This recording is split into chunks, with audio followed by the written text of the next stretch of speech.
Welcome to Toy Business Unboxed, your gateway to the secrets of the toy industry. Here, Jason Shea, a toy entrepreneur and expert in the field. Every product we develop is really inspired by some of the real life experience that we have with our son. 60% of all toys last year were sold on Amazon, which is incredible. Be passionate about it because it's a road, it's a journey. Like when you have an idea that you think is like gonna somewhat like change the world, make things better, I'd say go for it. We'll guide you through the enchanting world of toy design, marketing, and manufacturing. Now let the unboxing begin. Welcome back to another episode of Toy Business Unboxed. I'm your host, Jason Shea. Today we have Alex, the founder of Librarium Games, which is built on creating various different board and card games packed into a small box. Each one have a unique fairy tales that waiting to be explored, starting from like originally handmade prototype, and he has really grown the business into a flourishing publishing company, and now he's also trying to bring more games to the market as well. So thank you so much for joining us on the interview today, Alex. No, thank you so very much for having me. Yeah, so first of all, can you let our audience know how did the company first got started? What was the inspiration behind you starting your own publishing business? Well, it kind of came from two different places almost at the same time. The first thing that happened is that somebody had sort of loosely dared me to make a board game, to which I was like, you can't make it. Like, all the best board games already exist out there. How can I possibly compete? And what inevitably came of that dare is that I made a board game based on my job. I work in a restaurant, and I brought that prototype to work. It was made out of a cardboard box and a deck of index cards. And people at my job absolutely loved playing this game. We played it almost every night after work. It was super fun. It was a very silly time. And more and more people were asking me, like, how can I buy this from you? Like, how can I bring this home to my friends, basically? And what I realized was that in looking into the cost of production to make that game, I had well and beyond overstepped my bounds. I had made a game. Like you'd buy it on the shelf for like over $100 kind of size. It's a big game. So I put way too many ideas and way too many components in there. And I just did not know what I was getting myself into because I was not designing it from the business side. I was just designing what I thought would be a fun game. And so, that was the first sort of big piece of storytelling that happened. And that led us into sort of like a new problem, which is like, if I was going to actually make a game, I would need to make it much, much smaller, something much more affordable, something that we could actually produce and maybe even sell. So the new challenge sort of became like, what is the smallest and most fun game that I could make? And that is when I began the project for Calendra. That was kind of like going to be our projected first game that we were going to make. Ironically, the pandemic started. This is back in 2020. And what inevitably happened is that I was working on Calendra, and somebody through the grapevine had heard that I had been designing games, and they reached out to me and asked if we could turn their book series into a game. And this is what brought ML Buckman into our life. He was a very interesting character that really pushed the envelope on making our business exist. So we have kind of this crazy thing happening where now I'm almost designing two different games at the same time. The game that I want us to publish first and the game that a buyer is willing to sponsor having us publish first. So incidentally, what took place is we put all of our marbles in this other fellow. We said, you know what, you need a game, you know what you're looking for. Let's see if we can make that game with you and get this to be a thing that we can like successfully collaborate on and actually produce something. And from behind the scenes, this was super important for me because make the game I could definitely do, but manufacture the game, I had no idea what that was going to look like yet. And this fellow had already put together several books over the course of his career, and he knew a little bit more about the manufacturing process. So that aspect is where I kind of put my faith in all of this. So we had this crazy series of things go down where basically the first thing that ever happened was we made the Great Chase. Great Chase came out of this series of books that we were working on with M.L. Oh, Buckman. okay. But at the exact same time, we were already very well off making Calendra, which was the game that we were shooting to make. And Yeah. so within 1 year's time, we basically put together both of these. Oh, okay. I see. And it would have probably been the case that we had published Calendar first if it was not for ML Buckman stepping into the scene and Mhm. trying to get us to make the Great Chase. I Um, see. I see. I see. so between these two interactions happening, this was really the birthing point of our company because we had done a crowdfunding campaign with the prototype for the Great Chase. And when that raised enough money to publish, I was like, okay, we need a Mm. business, we need a name, we need need social media, we need all the things, and I have Yes, none yes, of the yes. things right now. For sure, for sure, for sure. Yeah. And so that's a little bit of like how we actually kind of got started. I see. And also, the first game that you mentioned that was a big box, is that actually got published at the game? No, that first game Oh, has okay. not yet been published, and I Oh, kind okay. of consider that like my final boss for running this You find the boss. Okay. Okay. like I can make these little games, but the whole sort of like MO behind making these littler games is that one day we might earn the ability to produce something that is a bigger scale and a nicer sized box. I have actually been using this platform of my company to learn about scaling up the games and I scaling see. can be inside of the container and what can we actually realistically offer. I see. I see. I see. Got it. Got it. Got it. And what does your process look like when you're, mentioned about you working with is he, I guess, a author of the property? Did he reach out to you, right? Did I understand it correctly? Yeah, that was a really unusual circumstance because I Uh, promise you nobody else walking around with no resume is getting approached by somebody with a serious business offer, and I know that yeah. we're super lucky to have such a weird thing happen with that. Okay. Because Yeah. I had not technically published a game yet, but this guy just really wanted it to happen, and he was facing a really unique problem because he wanted the game to exist. He had tried a bunch of times to make the game and have other people help him make the game, but they kept coming up with something that was competitive, and he needed a game that was cooperative. Okay. It wasn't the right design in the game. Right, and the Okay. big part of this is that we're working as, like, a team of investigators, so Yeah. we need each person's role on that team to mesh into one another in ways that's gonna, like, get us to work through the puzzles together. Hmm.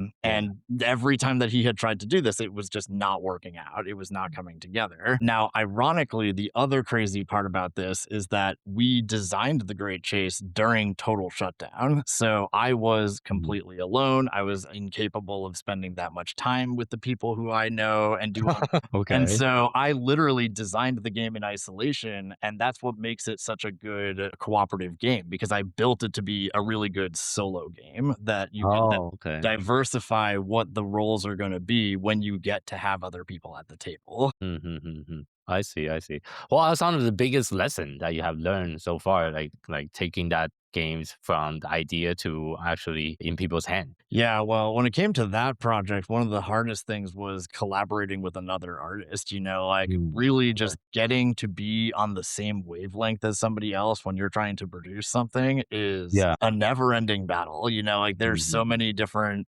points of view on how things should look, how things should work, what are the mechanics going to be, like how are we going to sort of like teach this game to people, what is the storytelling going on in the game, and Mhm. all of those things have to be like mutually agreed upon with Yeah. somebody who has a completely different perspective on what the plan is. That is a very different experience from what we do within like our own studio of how we set things up because most of the time everyone that we work with within the library Yeah. it's a little bit more like on the same wavelength. Like when we're doing a project in-house, we agree on an idea before we even get started with something, and then we are Sure. very much better at the collaborating side of things. Sure. Sure. Sure. I see. I see. That's definitely interesting. And how many months does that project took you? That's a good question. I think that the prototyping process for the Great Chase was about 8 months. 8 months. Okay. That was putting together like the very first prototype, which you had just been asking about, like my sort of like origin stories on that too. Yeah. A lot of the time time, I will completely like hand drawn the prototypes that we do. Oh, okay, okay. So I like see. we will do entire decks of cards that are just completely drawn out by hand, Oh, little doodles and things to figure yeah. out how the mechanics are going to come together. And I think Mhm. that this is probably one of the most important ingredients in how we do things because the handmade prototype is a very different thing than the digital prototype. Yeah, So, yeah, our yeah. general rule of thumb is that we go through about 2 to 3 hand drawn versions of the game before we go into the digital versions of the game, which we also Mm, do 2 to 5 ish times, depending on how many okay, times we have to iterate or change the mechanics. I see. But those phases of the early hand drawn prototypes are really where the magic actually happens. And so, our general procedure here, I have one other guy who I work with a lot. His name is Ben Seagrave. And his kind of role in the company is that he designs just thousands of game ideas. Okay, His, okay. his Yeah, goal is just come up with a game every week, basically. okay. And then, like every other month or so, we sit down and he'll present to me all of these different ideas. We'll play through a couple of them and we'll see if there's anything that we like. About like one out of every 30 to 40 of these is like, oh man, this is a great idea. We need to like Mm, find some way to kind of like expand on this idea. mhm, mm, And that's usually when we pluck that diamond off the rough and I start applying the artwork to it. So we get his hand drawn prototypes first. That's where we just relentlessly generate ideas. And okay. then I pull one of those aside and I throw as much of my own like hand drawn artwork into it as I can to help like Mhm, reframework the mechanics and the numbers, get the flow of the game happening a little bit better. mm, mm. And I what's see. cool about the handmade prototypes is that they can be very directly edited very quickly. True. So, Yeah. like, we can iterate one of the prototypes like 5 or 6 times in the same week sometimes, where we change Mhm, a number or a mechanic or a rule or something. And mhm, we just go through that process over and over and over again until we start hammering into, like, okay, this is a nice set of cards now. And from there, it's all about transitioning all that information into a digital atmosphere where we can mhm, really expand upon like the look of the cards and how like the symbols are going to come together a little bit more clearly, make some final decisions on like color palettes and things like that. And that's when we start getting the much nicer looking versions of the game. mhm, mhm. I And then see, I see. whatever is our last prototype on the digital side of things is usually what we bring to the crowdfunding platform. So Mhm, what you see when you see one of our Kickstarters is usually like the penultimate game where it's like, this is our final version of our version of the game. mhm, mhm, And then mhm. we Yeah. do the crowdfunding process, do the final tweaks on everything, and put it through into the manufacturing procedure. I see, I see. Okay, that makes sense. One thing I think you do something very unique that since we have interviewed a lot of other businesses in the toys and game industry. You mentioned in the pre-interview, you also showcase your game at Renaissance Fair. Can you kind of walk us through on why do you even decide to go there and what was the experience look like so far? Yeah, well, also another ultimate irony behind our first game being all about aircraft and military exploration. Yeah, This one, not so much in the flavor palette of what we normally wanted to create, but yeah. the business proposal that came with this was obviously something that we couldn't pass up. A Okay, lot more of what we are really after is the sort of like fiction folklore okay, category of okay. storytelling. As Yeah, you can see behind me with this massive library of ancient books, yeah. I have spent many years studying fiction and folklore and storytelling and like Okay, way of sort of pedagogy for children to take morals out of a story that has like hidden meanings in it, basically. okay. Behind all of that is where we sort of pull the information for how we make these other games. So, for example, Calendra is a game that has a really strong, like Irish folklore background to Oh, it. okay, okay, okay. Our next game that we came up with, which is Phoenix Farm, is a game that came really heavily out of like Russian folklore and mythology. Oh, okay, okay. where, stories about surviving winter and like the magical firebird are a big piece of what's going on in the culture. Yeah. And soon we're actually going to be producing this game. This is Royal Thread Count. This is a Okay. Japanese themed fashion design competition.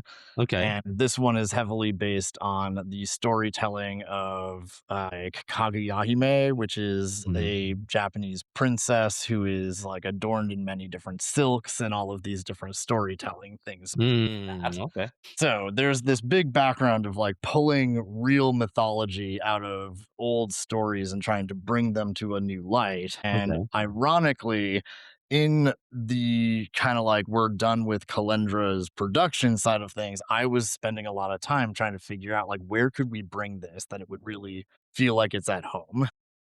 I see. Yeah. And Calendra, more than anything, has this really great, rich, like medieval vibe to I it. see. Okay. And so Okay. I started looking around at, like we live near the King Richard's Fair, we live near the Connecticut Renaissance Fair. Okay. Uh, One of the very first events that I had been invited to while I was prototyping Phoenix Farm was just through a friend who goes to a Yule festival that's celebrated every winter around here. Oh, okay. Okay. And so that kind of was the beginning of the snowballing. Like I I went to the see. Yule Festival, we brought the Yeah. prototype for Phoenix Farm. We had like a dozen children running around screaming, like talking about the game, wanting to play it again. And Oh, okay. like, Okay. this is a really great setting. I wonder if we could like kind of expand upon that a bit. I see. Okay.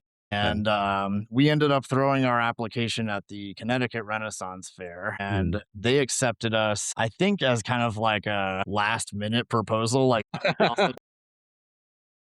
and then Oh, they failed, so they got in contact with us like 3 weeks before they opened. They were okay. like, "Hey, so if you still want the booth, it's yours." And I was just I like, see. "Yep, we'll take it."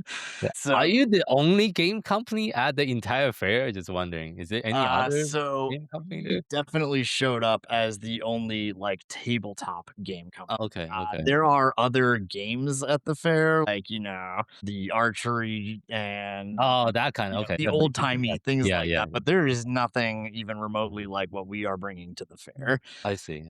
And so yeah, the crazy part about our first year there is that we had about 2 to 3 weeks to prepare, and I had Okay. no idea what to expect. My first and biggest Okay. problem is we're a tabletop board game, card game company, and we're Yeah. going to be setting up a booth that's going to be outside for 8 weeks. Oh, And that's so, like, tricky. how are we going to make that happen? Right? Like, Yeah. what Yeah. are we Yeah. going to do to protect the product and keep Yeah. everything kind of functional while trying to get people to sit down at a game table in the fall out here, which is windy? It's like all these extra Yeah. big complications, right? Yeah. So, for our first booth, we had like carpets for walls. We had like 3 tables and like Mhm. a small shelf where we could put everything. Okay. And Yeah. that was like that was our first go at it, Yeah. basically. And it was a kind of thrown together project, but it was a huge experience for us. Like Yeah. our Yeah. Yeah. first year there, people were really excited to see us. We got this amazing following right away. A whole bunch of people trying out the games because at that point in time, we had already published Calendra and The Great Chase, but we were almost done with Phoenix Farm. I see. So we were having people sort of like prototype that with us. We're just like spitballing ideas around, like just Mhm. very down to earth, like being Mm. very raw for our customer base. Like, here's what we're working on. Tell us what you Yeah. it really built a whole new momentum for how we do everything Nice. because our presence there was really developing nicely. Mhm. And so our plan for the next year, was our second year there, is we wanted to like launch Phoenix Farm for Okay. Returned. Yeah. And so we had done all of our crowdfunding over the winter and we had Yeah. gotten everything sort of set up, kind of similarly to what we're doing right now. Okay. And we ended up getting the game in hand like 2 days before we opened. I was, sweating. I was very nervous. I was not sure if we were going to make it on time. And we ended up having like a crazy opening day where it's like, here's the new game. Welcome Oh, to nice. really just a wonderful scenario there. that brought us into this year. We just finished our third season at the Ren Fair recently. Okay, how did it go? Yeah, super strong feedback from people. One of the things that I was kind of like nervous about this year is that we didn't have a new game to offer for people. Oh, Anybody who is a returning customer for us this year wouldn't necessarily have something new to go home with. okay. But that didn't end up mattering almost at all because people who we had already met just wanted to come back and talk to us about their experience with the games that they Oh, bought okay. the year before. Okay. That brought in like 500 to 600 new customers over the course of the season that were Oh, really nice. positive feedback, new people into the mix. Yeah. And we spend most of that time this year really trying to showcase Royal Thread Count and getting people to try this one out and see what they Yeah. think of it and give Okay. us a little bit more of like an insight into what can we anticipate for like mechanical issues if there are any. And this is, I think, kind of like the secret best thing about being at the Ren Fair is that it has the same vibe as going to PAX, but it's kind of like Mhm. PAX medieval. So it's Mm. very down to earth. People don't expect everything. They just kind of come to see what's available. And there's no problems trying out prototypes, changing the rules halfway into the games, what's working, Yeah. what's not working. And Mhm. that's great for us because we had probably like 200 plus play tests for Royal Thread Count this season, Oh, okay. where Okay. we're running like 6 to 8 of those every day. And we're Oh, just nice. getting Okay. a whole bunch of feedback from people and Yeah, not even yeah, people yeah. getting to sit down for a whole test, just playing like 10 minutes of the game and seeing how it looks. Okay. Uh, so lots and lots of good feedback coming from different people who come to see us there. Okay, very nice. So that's actually you already answered one of my follow-up questions. So because you are the only company I know that actually exhibit the games at Renaissance Fair. So like you mentioned the audience does respond a little bit differently compared to people that's going to like PAX or Origin or other those giant board games show. Right. What is like the main differences that you notice of the people that show up to Renaissance Fair versus like a traditional board game I think station? that one of the weirder parts is from my own personal experience of doing all of this Yeah, because I obviously very much want to be a part of like these big flashy conventions, right? yeah, But yeah, I yeah. am also super humble and like really not so good at like broadcasting myself. So I Oh, had okay. this amazing sort of like nervousness and anxiety about bringing our company to these big fancy places where these like Okay. multi-million-dollar companies are going to be sitting Oh, yeah. left over there. Yeah, yeah, yeah, yeah, yeah, So, yeah. like, this atmosphere of PAX was something that I really wanted right away, but I didn't think that we were gonna be, like, qualified for, and so I thought that it would be kind of just a different experience, a little bit more of, like, a soft opening to be at a place like the Ren Fair where people are not really expecting us to be there or Okay. expecting us to be competing with anybody nearby. Yeah, yeah, yeah, yeah, yeah. And what Okay. has happened is kind of almost the exact opposite of what I anticipated. Oh, okay. Like hundreds of people trying to be at our booth, and Okay. like we can't even take all of the customers that we want to have. Like, we don't have enough space for it. I keep I like a see. reservation list every day. It's Oh, full wow. at like noon. So Oh, we are just okay. way too busy to keep up with what people want. Uh, More than anything, every person who is coming to our booth is like, why aren't you at PAX? Why aren't you at these other places? okay. Made me realize that like we would probably have gotten a lot more of like a warm welcoming if I had just tried it in the first place. But I'm Mhm. really happy I that we see. got to start our story at this completely unexpected Different type of show. Yeah, yeah, yeah. For place. sure, for sure. Really funny thing too when we show up at PAX because it's like we're gonna be coming out of the woods, you know? Oh, yeah, true, true, true, true, true, true, true.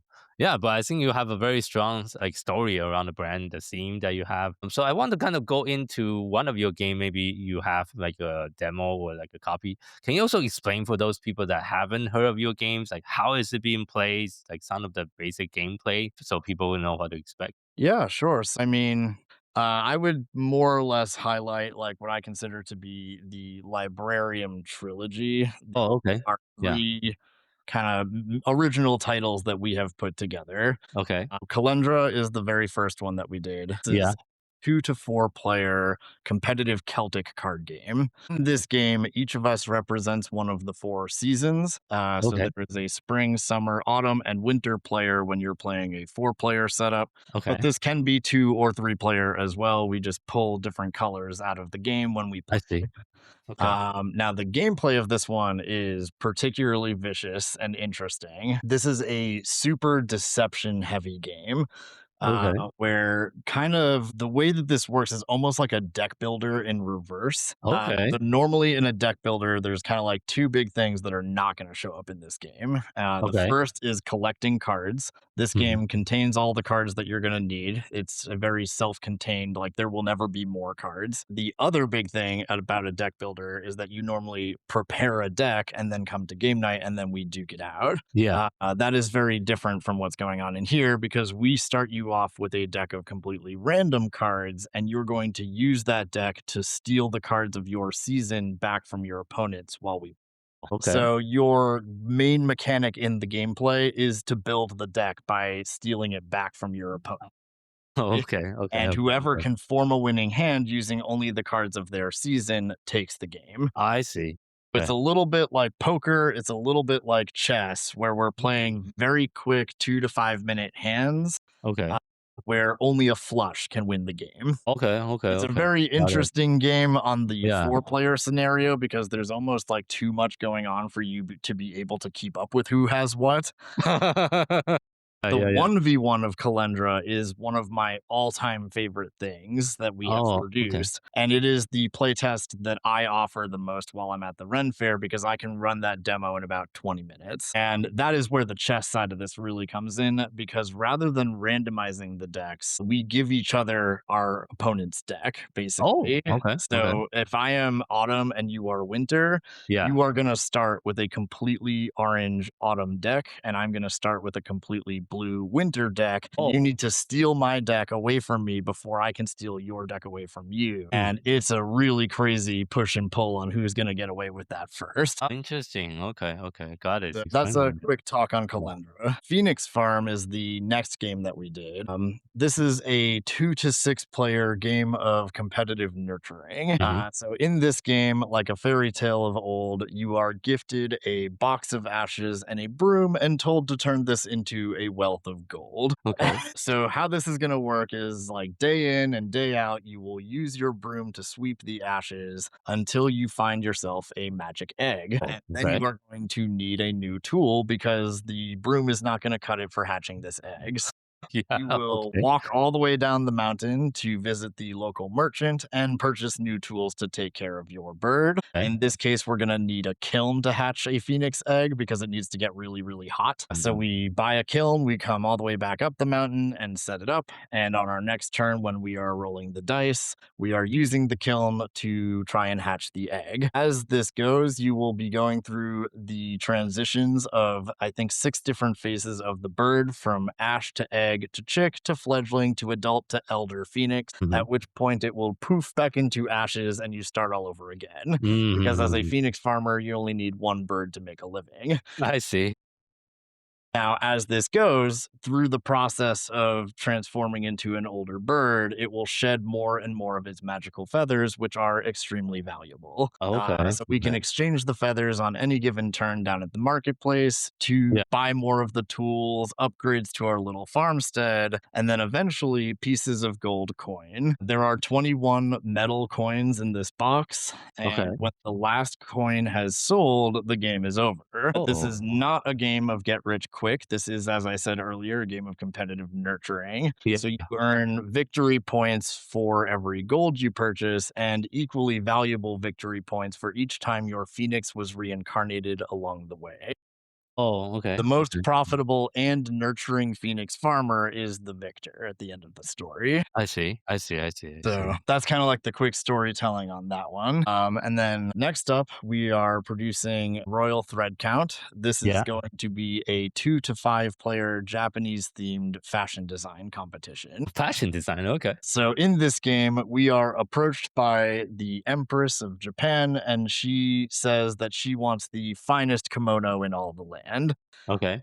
So she gives each of the players a schematic for what that's going to look like. She wants a kimono robe, a hakama skirt, an obi, which is the belt that you Mhm. wear around the outside of the kimono, and Yeah. then a sensu, which is the Japanese fan. 10, yeah. All of these things are going to be made out of silk, and Oh, okay. they can come in different colors and come with different patterns. I see. Now, at the start of the game, the Empress approaches each of the players to make this request, but she makes completely different requests of each of the players. And how this works is that you'll be given a card at the start of the game that tells you one of the Empress's favorite colors. So Mhm. she might go to your house and say, orange is my favorite color. And at my Yeah. house, she'll be like, actually, that green looks pretty nice. Okay. And so we have completely conflicting information about what she wants at the start of the game. But shopping is a public affair. So when you go to the market and you start buying orange silk, I'm going to be like, but she told me green was her favorite.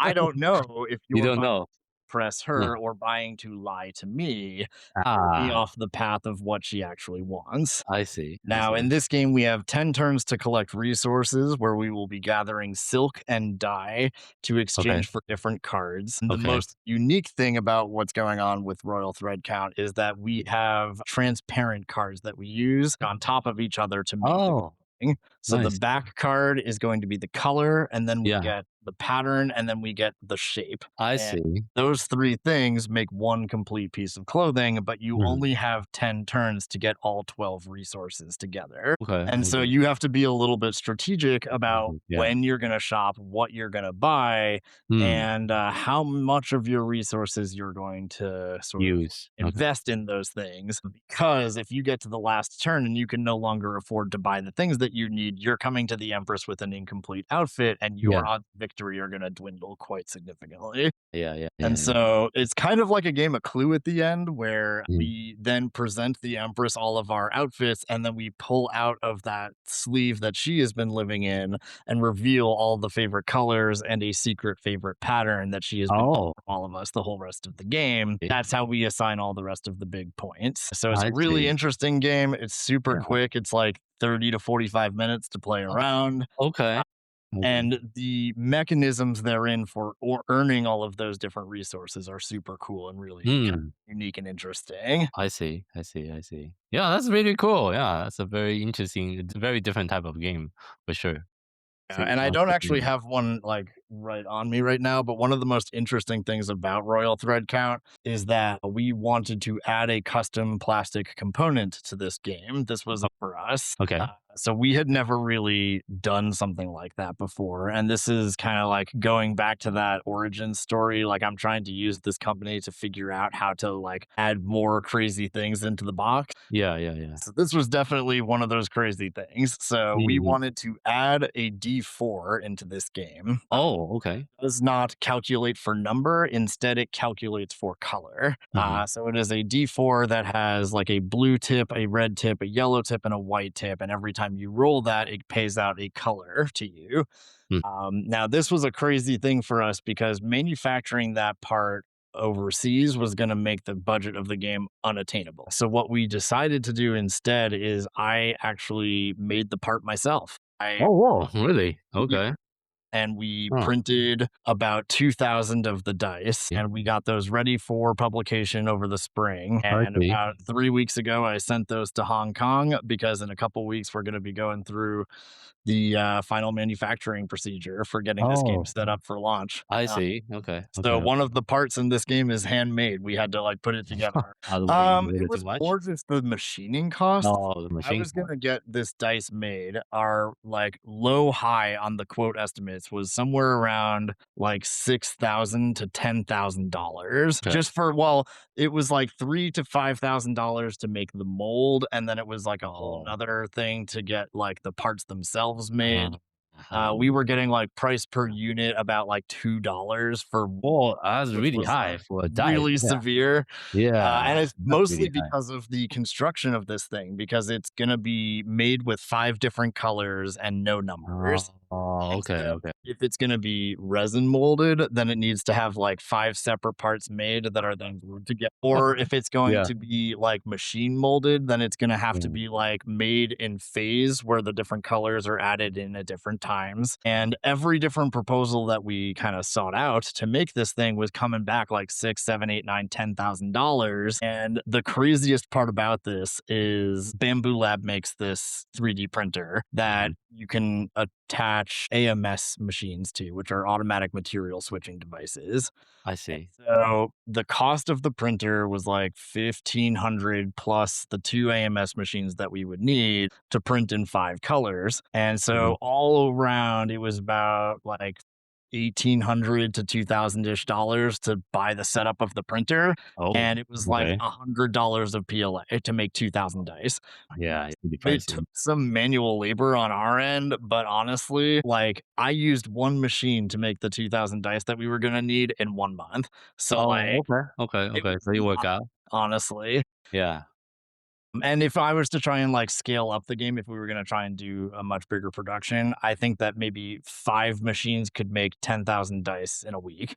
Mhm, mhm. Like if we just I ran them see. all day every day and kept churning them out, it would be a very quick process. So I see. I see. I see. Yeah, that's an interesting journey or problem that you're able to yeah. overcome. Honestly, Yeah. every game that we have made has come with some really elaborate, confusing problem. Like with Thread Count, Yeah. it was making the dice. With Yeah. Phoenix Farm, it was sourcing like metal parts into the game, which Okay. was like a total non-negotiable item for us. We really, Yeah. really wanted the quality of the game to come through the components. Components. Okay. So Yeah. there's 37 metal parts in Phoenix Farm, and getting Mhm. the game to cost what it does with how much metal is actually in there was a huge piece of the puzzle. Oh, yeah. Calendro is interesting because Calendro wasn't even originally a card game. Actually, kind of more like Scrabble at first. Oh, you So change it. Okay. this, this is an original Calendra tile for those of you watching. This Oh, is okay. hilarious little like handmade Yeah. prototype where all of our pieces were originally these little tiles that you would Oh, put. okay. So Okay. figuring out that we needed to make that game out of cards was a totally different thing. And I then see. actually one of the original craziest stories that we had as a company was when we were making The Great Chase, because this game features a world map that is designed on tarot-sized cards. Oh, Each okay. of the cards on that map features like 2 time zones, and it Okay. is for how you're gonna be traveling around the world. I Uh, Drew that map myself, You did. put a whole bunch of love into getting that to look the way that I wanted it to, because Yeah. getting a globe-shaped object to exist as a flat plane of cards that makes Yeah. sense when you look at them was a lot harder than I expected. Oh, yeah, yeah, yeah, yeah. So ironically, each card actually has 4 time zones on it, but only Okay. 2 of them are in color. And then when you stack them all next to each other, it looks a lot cleaner that way. I see. Okay. So you basically have twice the size of the Earth kind of cut up in this very strange way. Mhm. When we went into the manufacturing process for The Great Chase, they red flagged the project and told us, we're not going to make this game unless you change this map to look more like China the way we see it. They Really? wanted us to like put the famous dashed lines on there and like change like where islands are located and like Oh, how we what? are like assigning different places to be in the time zone with China. There was this crazy argument that we had that went on for like 2 months where Really?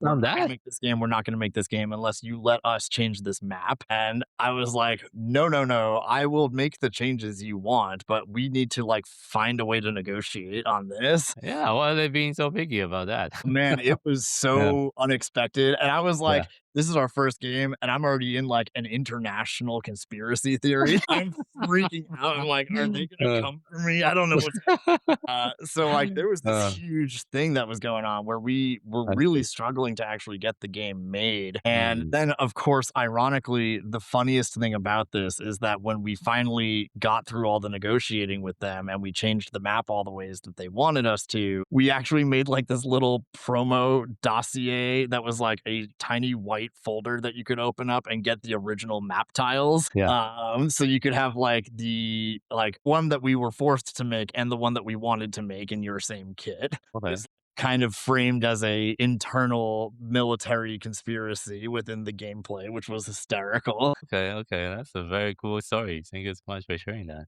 So yeah, so as well, kind of wrapping up today's interview for those listeners that will be interested to learn more about you and your company. Where are the best place for people to find you online? So we have a website store that is www.librarium.games. There's no .com. That's where you can find a whole bunch of resources. We have all of the storytelling of the games. We have all of our rule books and things on there. And then, of course, we have a marketplace there. We are a little bit locally distributed in Massachusetts. And of course, you can come and find us at the Connecticut Renaissance Fair as well. Thank you so much for being on our show today, sharing your story, your journey, and all the lessons that you learned along the way. Thank you so very much for having me. It was a great time, honestly. Yeah, you're welcome. And thank you so much for our listeners for tuning in to this episode, Toy Business Unboxed. I hope today's conversation gave you practical insight and fresh inspiration to grow your own toys and game brands. And this podcast is proudly brought you by Toy Launch, a leading marketing and growth partner for toys and game companies. At Toy Launch, we help brands scale on Amazon and beyond through full service account management, PPC, SEOs, creative, catalog optimization, influencer marketing, and also consultation. If you are looking for a proven team that understands both toys industry and the e-commerce world, we are here to help.